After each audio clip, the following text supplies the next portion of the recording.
158 Democrats voted against a bill that would have deported immigrants who committed sex crimes. This was not a partisan or a political issue. This was an issue for the safety of Americans, especially women who don't want to be further subjected to sexual violence. Democrats, this was your one chance to prove that you don't hate America and that you care about the safety of American women, and you blew it. And furthermore, this bill would have kept out immigrants who committed sex crimes and other... Crazy. So Elon Musk is exposing one of the biggest scandals happening right now in Congress.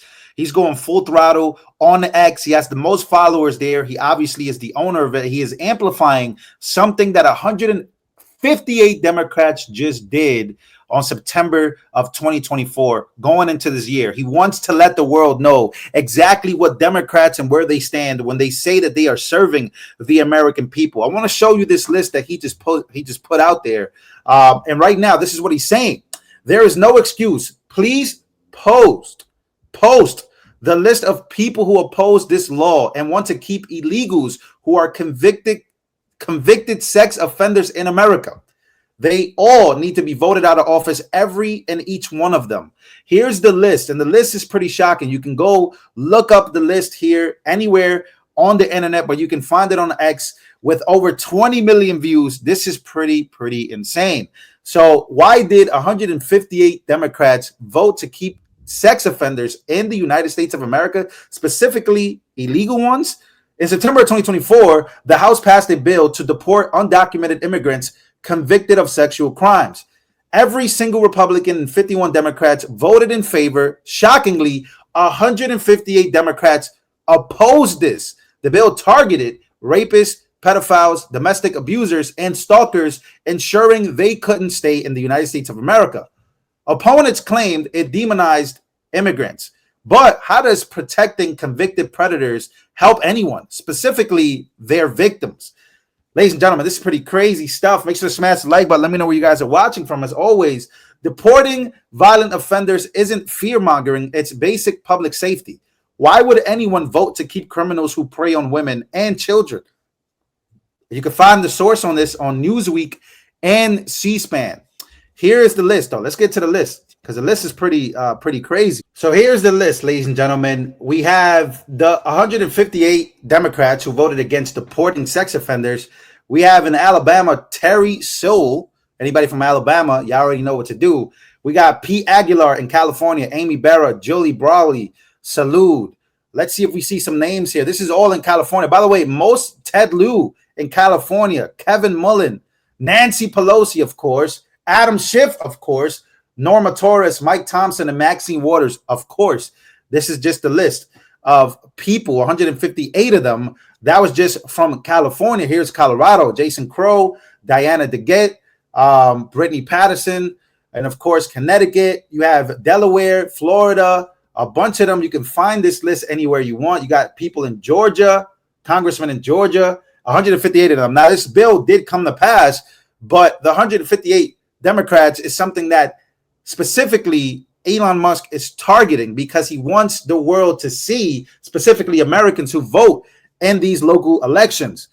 Again, you got people in Maine, you got congressmen in Maine, Maryland, Massachusetts, of course, Michigan, Mississippi, Missouri, New Jersey, Andy Kim, Rob Menendez, Donald Norcross, Bonnie Watson Coleman. In New Mexico, you have Melanie Stansbury.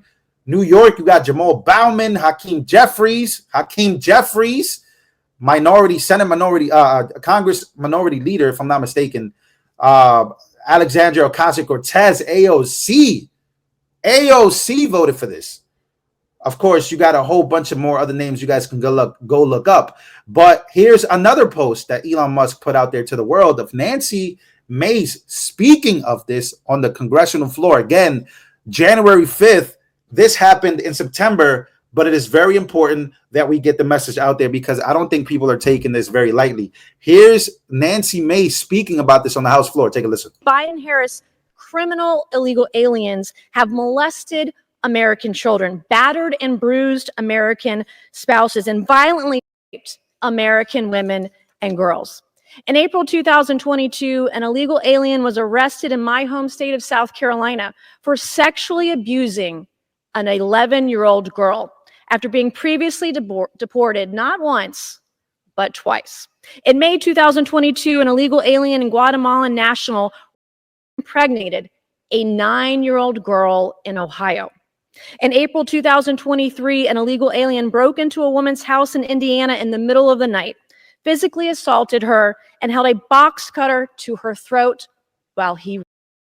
In July 2023, an illegal alien and Honduran national raped a 13-year-old girl in neighboring Virginia, just 25 miles from where we stand today.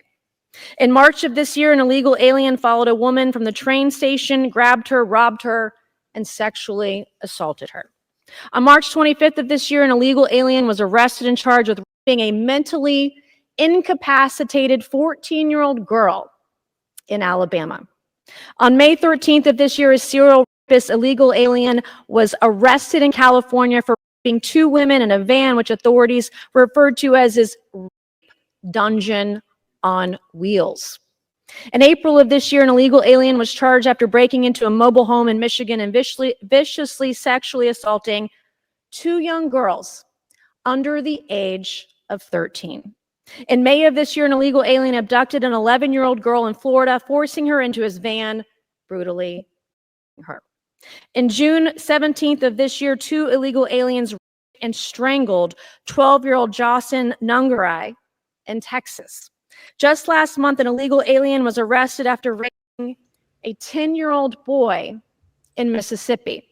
Earlier this month, an illegal alien convicted of a violent assault in Massachusetts was released and went on to rape a child. This is hardly an exhaustive list. We see more tragedies like these with every passing week. The blood and the physical and emotional scars of these tragedies rest on the hands of Joe Biden and Kamala Harris. That was Nancy Mace on the House floor, basically giving a rundown of what's been going on ever since Kamala, of course, and Joe Biden took office, that being the president and vice president of the United States of America currently, before Trump takes office. But why is this being pointed out? Well, this is being pointed out because Elon Musk is making an effort to let the world know, since he has the biggest platform in the world right now. Again, I would also make an argument that there's a lot of things already happening here with United States citizens. We have citizens committing crimes all over inner cities, even in the suburb areas. So we already have wild crime going crazy, and of course, rampant crime all around New York City, if you guys know about what's been going on there. But 158 is the list. Why would they vote against this, even though this bill came to pass in the House floor? This is the names and the people who legitimately voted. Rashida Tlaib is there too, because they say that this demonizes migrants and people who want to come to this country. Or does this just, in my opinion, point out something that's existing and something that we must put an end to? It's a game of tug of war that's costing people lives. It's a game of tug of war that's becoming more dangerous and more apparent, because we still don't even know who's in this country. We really don't, do we? So we already have what happened with, of course, many incidents which is pointed out here by Nancy Mace. But when you come to think about it, why is this important to the American people? Well, it's because these are congressmen and women who get chosen to be the leaders, to vote on bills, to vote on legislation, to represent their districts. But what's crazy about this AOC situation, I just finished speaking about that yesterday. You guys can go watch my most recent video, most recent live stream. And there I was talking about how people who voted for AOC are scared to take the train. They're scared. They're scared to take the trains. They're scared to go outside. They want to call out of work because of rampant violence in the train stations. But Democrats will tell you that everything is still just fine. Again, you can think about this however you want, but I don't think it's demonizing anybody but bad people. That should be. Just my opinion, ladies and gentlemen. Let me know what you guys think down below. Pretty wild scenario that we have going on. This list is becoming more rampantly, and it's being amplified. And it's exploding on the internet because people are beginning to say, wait a minute, why are you guys voting against this bill? Why did you guys vote against this bill? These are the 158 Democrats that voted against it. Ladies and gentlemen, my name is Lou Valentino. Smash the like, and I'll see you guys on the next one.